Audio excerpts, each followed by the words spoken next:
বিবাহিত জীবন সুখে রাখার একটা মূল মন্ত্র কি জানো? একটা জিনিস শুধু মেনে চললে জীবন সুখের হয়, সেটা হচ্ছে স্বামী স্ত্রীর মধ্যে যেই বিষয়টা, যদি স্বামী স্ত্রীর মধ্যে মনোমালিন্য হয়, সেটা বাপের বাড়িতে ফোন করে, বাপের বাড়ির লোকের সাথে পরামর্শ করে সেই অনুযায়ী তুমি বরের ওপর বা তোমার স্বামীর ওপর রিয়্যাক্ট করবে, সেইটা এক সবচেয়ে বড় অন্যায়।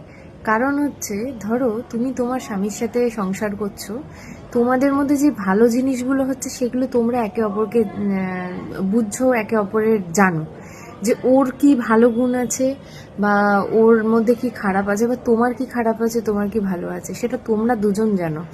তোমার বাপের বাড়ির লোক কিন্তু জানছে না যে ভালো জিনিসটা কি ঘটছে। তুমি ফোন করে বলছো আজকে যেন ও এই করেছে, আজকে যেন ও এই বলেছে, তারা তার স্বাভাবিক রেগে যাবে, রেগে গিয়ে তারা ভাববে তার মেয়েকে এরকম বলছে, তারা একটা বুদ্ধি দেবে তুই কেন এটা শুনছিস, এটা ইয়ে করছিস।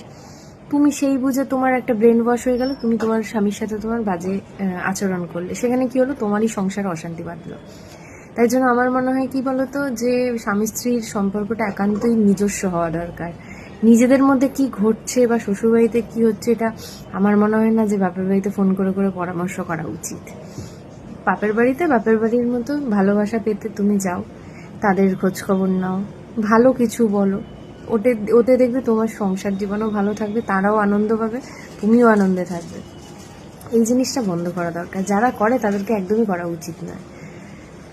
তাই জন্য আর সবসময় উচিত যে দেখো, নিজের স্বামীর সম্মান নিজে করতে না পারলে অপর কেউ করবে না। তুমি তোমার তোমার স্বামীর ব্যাপারে তুমি তোমার বাপের বাড়িতে যদি খারাপ বলো, তাদের চোখে তোমার স্বামীর সম্মান থাকবে না। তোমার স্বামীর সম্মান নেই মানে তোমারও নেই, এইটুকু মাথায় রেখো। ওর বর যেন এই করেছে, ওর বর যেন ওই করেছে, এইসব যেন কখনো না আসে। আমার কাছে বৈবাহিক জীবন ভালো রাখার মূল মন্ত্র আমার কাছে এইটুকুই, যে স্বামী স্ত্রীর সম্পর্কটা একান্তই পার্সোনাল।